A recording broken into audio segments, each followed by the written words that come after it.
चलिए बच्चों, तो अब हम नेक्स्ट यूज की तरफ चलते हैं। यूज ऑफ वाच और वर्क। अब हम इस वीडियो में यूज ऑफ वाच और वर्क के बारे में क्या है जानेंगे। सबसे पहले हम इसका परिचय जानते हैं।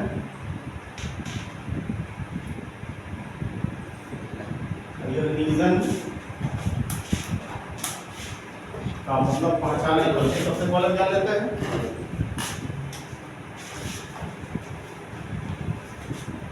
वाक्यों के अंत में था, थे, थी आता है और इससे पहले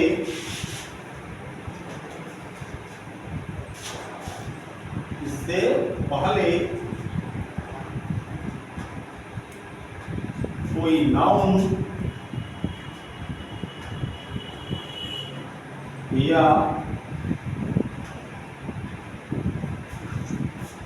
एडजेक्टिव आता है। ठीक, ये रहा इसका पहचान। क्या वाक्यों के अंत में था, थे, थी आता है और इससे पहले यानी था, थे, थी से पहले कोई नाउन या एडजेक्टिव आता है। नाउन का मतलब तो आप क्या है जानते ही हैं।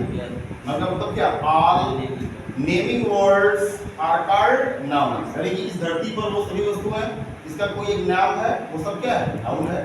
अब वो किसी व्यक्ति का नाम हो सकता है, वस्तु का नाम हो सकता है, स्थान का नाम हो सकता है, उस पक्षी या जानवर का नाम हो सकता है। एडजेक्टिव तो आप जानते ही हैं, all describing words are called adjectives. या ऐसे भी कह सकते हैं an adjective is a word which qualifies a noun or a pronoun। एक एडजेक्टिव वो शब्द है जो संज्ञा या सर्वनाम की विशेषता को बतलाता है। तो या तो इस तरह के शब्द आएंगे था के से पहले, और या तो कोई क्या है, नाउन है। हाँ, और जो वाक्य होगा इससे आपको पास्ट यानी भूतकाल के, यानी कि भूतकाल के किसी घटना का बोध हो। समझ रहा है? जो वाज वर्ड का प्रयोग है वो उसके अंत में था भी तो आएगा, लेकिन इससे आपको पास्ट की किसी घटना या किसी कार्य का क्या है, बोध होता है। जैसे देखेंगे हम अब इसके अफर्मेटिव में क्या है, हम आते हैं और देखते हैं। अफर्मेटिव, हाँ, अब जो ये थोड़ा पता है इसका, वाक्यों के अंत में क्या है, था, थे, थी आता है और इससे पहले कोई नाउन या एडजेक्टिव आता है। ये थोड़ा इसका पहचान, वाक्यों को पहचानने का क्या है तरीका। अब हम सीधे आते हैं इसके अफर्मेटिव पे। अफर्मेटिव सेंटेंसेस, यानी कि इसको हम हिंदी में क्या बोलते हैं, सकारात्मक या सकारात्मक वाक्य। समझ रहे हैं? इसको हम दो अन्य नामों से भी जानते हैं। इसको हम सिंपल सेंटेंसेस या पॉजिटिव सेंटेंसेस के नाम से भी जानते हैं। भाई सबका मतलब एक ही होता है। अब यहाँ हम सबसे पहले ये जानते हैं कि वाच का प्रयोग कहाँ हमें करना है और वर्क का प्रयोग कहाँ करना है। देखते हैं, अब यहाँ हो जाएगा विथ सिंगुलर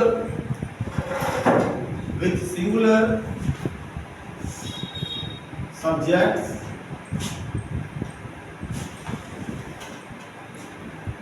एक वचन कर्ता के साथ, विथ सिंगुलर सब्जेक्ट। ठीक है ना? जैसे ही हो गया, सी हो गया, इट हो गया, एंड, ऑल सिंगुलर नाउन के साथ हमें किसका इस्तेमाल करना है, हमें वाच का यूज करना है। With plural subject. अब देखिए यहाँ पे आपके सिंगुलर में आई भी क्या है, इंक्लूड है। आई को भी हम सिंगुलर ही यहाँ पे मानते हैं, या ऐसे कहा जाए कि आई को भी यहाँ क्या माना गया है, सिंगुलर ही माना गया है। तो ऐसे हो जाएगा आई हो गया, ही हो गया, सी हो गया, इट हो गया एंड आर सिंगुलर नाउन्स। अब हम आते हैं बहुवचन कर्ता की तरफ, यानी कि विथ प्लूरल सब्जेक्ट्स, जैसे कि मान लीजिए यहाँ वो वी हो, यू हो, दे हो एंड अदर प्लूरल सब्जेक्ट्स और नाउन्स, ऐसे भी कह सकते हैं या ऐसे भी कहा जा सकता है we, you, they and other plural subjects, या ऐसे कहा एंड अदर प्लूरल नाउन के साथ हमें क्या लगाना है, वर का प्रयोग करना है। किसका? वर का प्रयोग करना है। ठीक है, ये तो हमने इसके बारे में अभी क्या है पूरा का पूरा डिटेल जाना। अब हम इसके रूल पे आते हैं, यानी कि इसको हम स्ट्रक्चर भी कह सकते हैं कि जिस पैटर्न पे हमें सेंटेंस को क्रिएट करना है, बनाना है, वो हम जानते हैं। जैसे हमें यहाँ दिया हो सब्जेक्ट होगा, फिर सब्जेक्ट के अकॉर्डिंग वाज और वर में से कोई एक होगा, फिर यहाँ क्या हो जाएगा प्लस नाउन, फिर एडजेक्टिव, या तो कोई नाउन होगा या तो कोई क्या होगा एडजेक्टिव होगा, जो कि इसके एक कॉम्प्लीमेंट के रूप में होगा। इसको हम सीधे क्या बोल सकते हैं एक शब्दों में, कॉम्प्लीमेंट्स।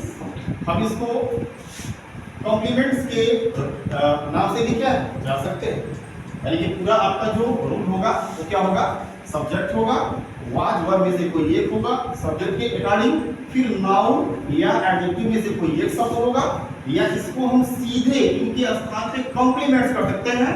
तो स्टेटमेंट कैसे होगा, subject was verb plus compliments.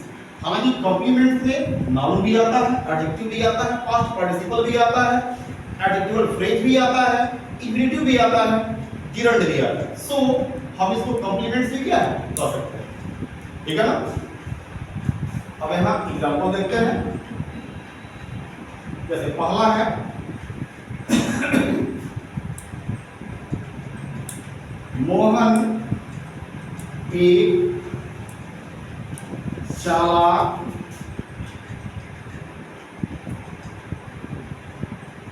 लड़का था। मोहन एक चालाक लड़का था। अब देखिए था से की से पहले क्या आ गया, लड़का। लड़का क्या है, ये कॉमन नाउन हो गया, तो अब क्या है नाउन है ना, तो था से पहले क्या है कोई नाउन आ गया, ठीक है। तो अब हम इसे क्या है अर्थात ये वाज और वर के सभी प्रकार के कंडीशंस को फॉलो करता है। सो हम इसको वाज और वर से ही क्या है बनाएंगे। कैसे बनाते हैं देखते हैं, यानी एक के बाद दूसरा, यानी कि सब्जेक्ट के अकॉर्डिंग वाज या वर से कोई ये, फिर इसके बाद क्या नाउन या एडजेक्टिव यानी कि कॉम्प्लीमेंट्स हमें यूज कर लेना है, वाक्य आपका बन जाएगा। जैसे मोहन है, इस वाक्य का सब्जेक्ट है तो मोहन हो जाएगा, ठीक। मोहन हमारा क्या है सिंगुलर नाउन से एक वचन करता है, क्या हो जाएगा वाज लगाना है, यानी वाज हो जाएगा।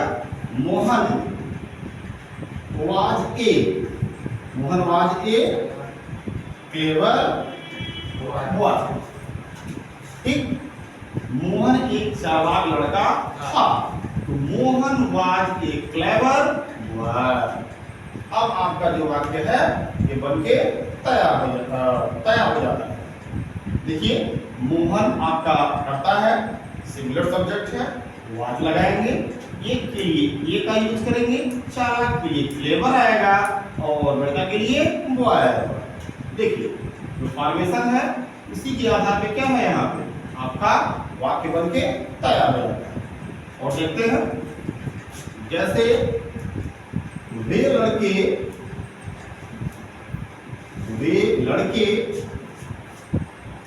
बहुत शरारती थे, वे लड़के बहुत शरारती थे, ठीक है। तो अब देखिए यहाँ पे वे लड़के बहुत शरारती थे, तो अब यहाँ पे डिमॉन्स्ट्रेटिव एडजेक्टिव का प्रयोग करना पड़ेगा हमें। समझ रहे हैं वो कैसे? थोड़ा सा हम एक मिनट बैक में जाते हैं और फिर समझते हैं। जैसे दिस का प्रयोग यह के लिए करते हैं। अगर कोई वस्तु अकेली है, नजदीक है, तो डिमॉन्स्ट्रेटिव प्रोनाउन है क्योंकि इसके साथ कोई नाउन नहीं है। और यहाँ ये डिमॉन्स्ट्रेटिव एडजेक्टिव इसलिए है क्योंकि इसके साथ हुआ है नाउन है। ठीक है, यहाँ दिस क्या है? डिमॉन्स्ट्रेटिव प्रोनाउन के रूप में इस्तेमाल होता है इसका। तो अगर कोई वस्तु क्या है? अकेली है, पास है, तो यह के अर्थ में क्या है? दिस लगाएंगे। और अगर कोई वस्तु क्या है?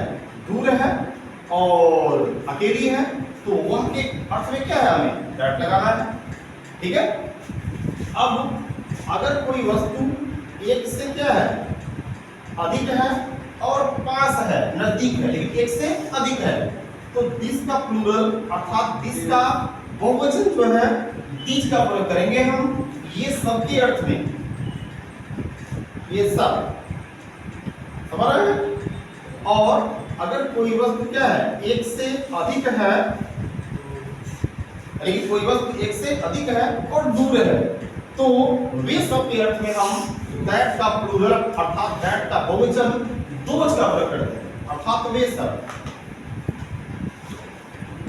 समझ रहे हैं? अब तो आपको लगभग समझ में आ ही गया होगा कि यहाँ वे के लिए हमें क्या लगाना है? कि दोज का प्रयोग करना है, क्योंकि लड़के क्या है? एक से ज्यादा हैं और दूर है।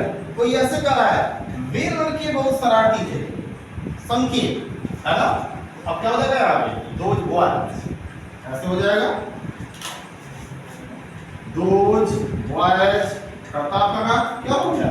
बहुवचन हो गया, यानी कि हमारा कर्ता बहुवचन हो गया। वर्ब लगाना है, दोज बॉयज वर बहुत के लिए, वेरी, और शरारती के लिए नॉटी, NAUGHTY। अब आपका वाक्य क्या है? बन के तैयार हो जाता है और वाक्य आपका ऐसे होगा कि वे लड़के बहुत शरारती थे, those boys were very naughty. समझ रहा है? समझ में आ गया होगा। आगे बढ़ते हैं निगेटिव की तरफ। निगेटिव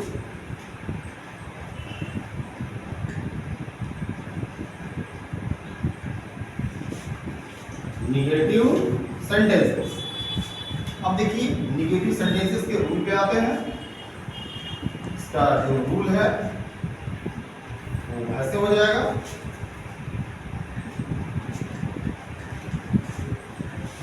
वाच वर्ग के बाद सीधे आपको नॉट का प्रयोग कर देना है। फिर यहाँ क्या आ जाएगा? नाउन या एडजेक्टिव आ जाएगा, जो कि आपका क्या कहा जाएगा? कॉम्प्लीमेंट्री क्या है? कहा जाएगा। ठीक, यानी कि सब्जेक्ट वाच वर्ग प्लस नॉट प्लस नाउन या एडजेक्टिव। ठीक है, यानी कि वाच या वर्ग के हमें जस्ट बाद क्या है? नॉट लगा लेना है, बाकी अफर्मेटिव का ही नियम क्या कर देना है? फॉलो कर देना है। जस्ट देखते हैं यहाँ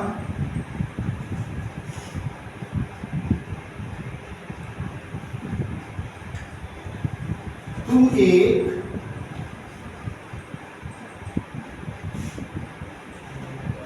ईमानदार आदमी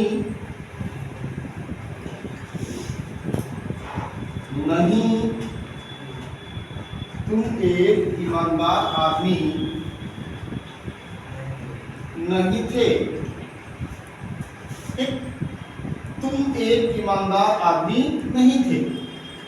ठीक है, अब देखिए यहाँ वाक्य में क्या आ गया? आदमी था के किससे पहले वाज या वर्ग के शब्द को क्या करता है? अब क्या हो जाएगा? यहाँ यू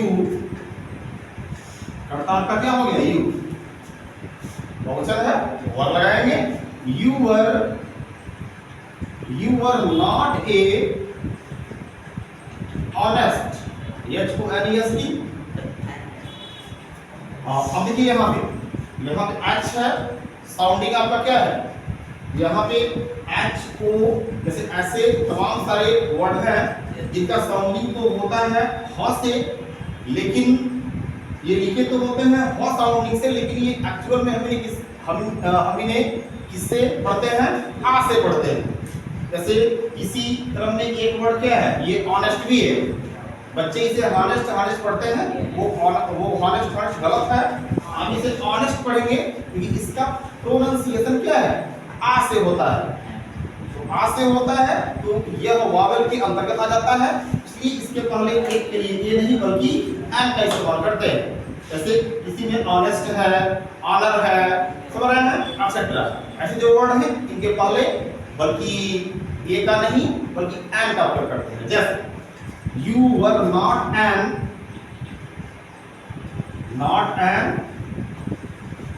honest man, ऐसा हो जाएगा, तुम एक ईमानदार आदमी नहीं थे। You were not an honest man, honest man का मतलब क्या, ईमानदार आदमी कर सकते हैं। अब आते हैं इसके इंट्रोगेटिव की तरफ।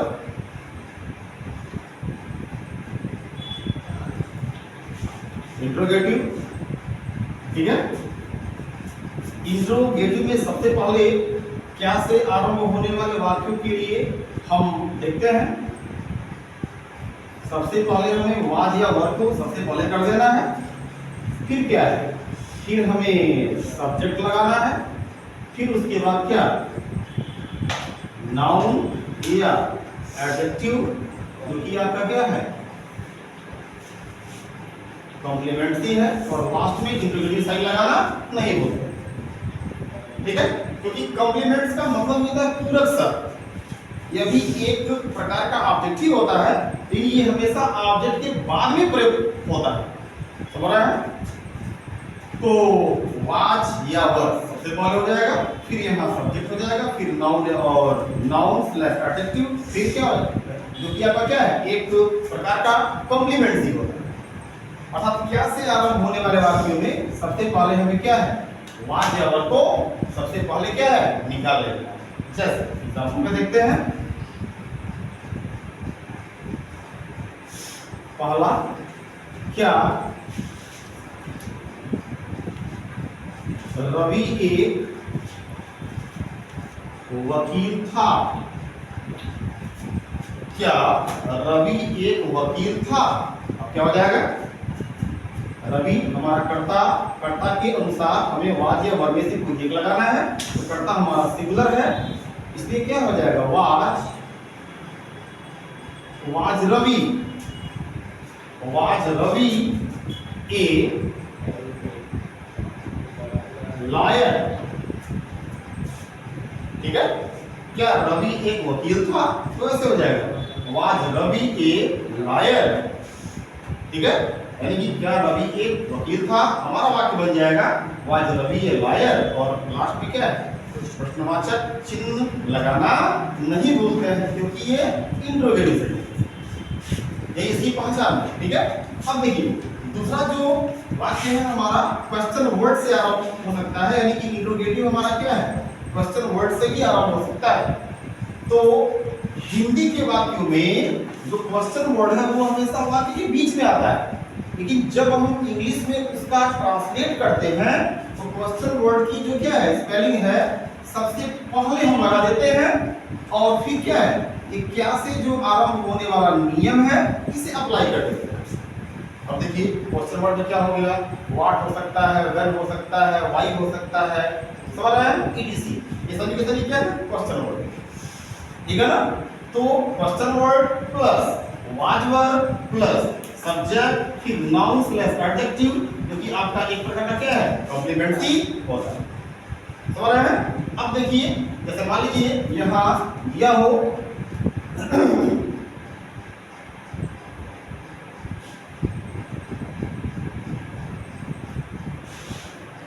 जैसे उसके पिता क्या थे, उसके पिता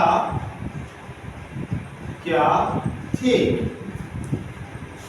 अब देखिए उसके पिता क्या थे, हम बोलते हैं ना कि तुम्हारे पिता क्या है हिंदी के वाक्यों में, तो जब ये था थे थी, यानी कि वाज जब पास्ट की घटनाओं के बारे में क्या है बताता है, तो अर्थ भी क्या होगा, पास्ट का ही होगा। जैसे उसके पिता क्या थे, तो क्या हो जाएगा, अब देखिए क्वेश्चन वर्ड आ गया बीच में क्या, तो सबसे पहले उसकी अंग्रेजी में लगानी है। अब क्या हो जाएगा, वाट कर लिए आप, वाट हो गया।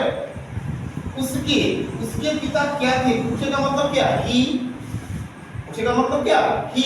तो ही क्या है, यहां बताया गया है, ही क्या है, कर्ता आपका सिंगुलर है, पता क्या आएगा, वो आ जाएगा। व्हाट वाज उसके, हिज, पोसेसिव केस, ठीक है।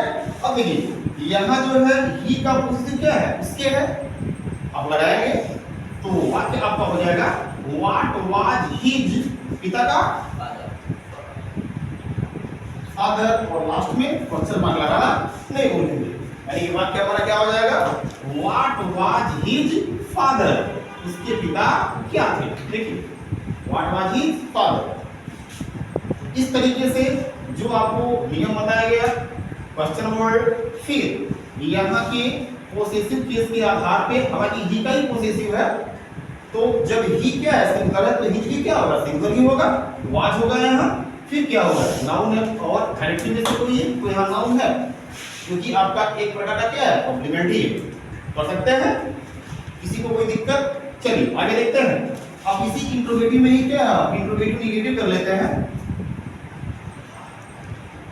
देखिए इंट्रोगेटिव निगेटिव में कुछ और नहीं कर रहा है, केवल जो ये नियम है, चाहे वो क्या से आरंभ होने वाला हो, चाहे वो क्वेश्चन वर्ड से क्या है आरंभ होने वाला हो, आपको केवल और केवल सब्जेक्ट के जस्ट बाद क्या है, नॉट को लगा देना, ठीक है। और वाक्य सीधे क्या है, इंट्रोगेटिव से इंट्रोगेटिव निगेटिव में बदल जाए। जैसे क्या रवि एक वकील नहीं था, नहीं कर लेते हैं, क्या रवि एक वकील नहीं था, तो ऐसे हो जाएगा was Ravi not a liar, अगर बन गया, क्या रवि एक वकील नहीं था, was Ravi not a liar. देखिए सब्जेक्ट के बाद ही नॉट लगा है, और बाकी जो प्रोसेस था जैसे का जैसे था वो वैसे का क्या है, वैसे ही, ठीक है। उसके पिता, ठीक है।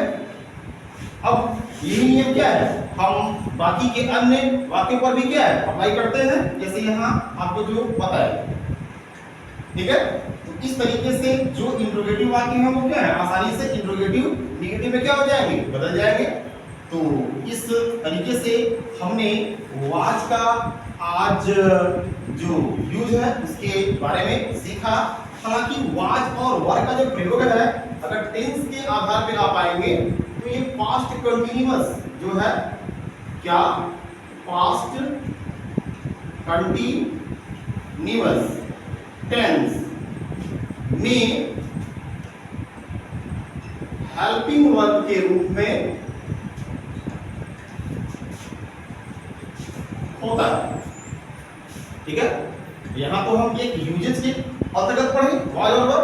फिर टेंस की बात करेंगे तो टेंस में जो वाज और वर है वो पास्ट कंटिन्यूअस टेंस को करता है, और वहां पर इसका प्रयोग अर्थात वाज और वर का प्रयोग एक हेल्पिंग वर्ब के रूप में होता है।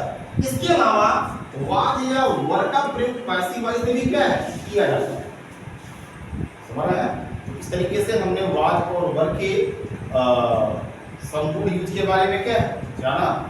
तो आई होप, मुझे ये उम्मीद है कि आपको ये पूरा का पूरा वीडियो क्या है समझ में आया होगा।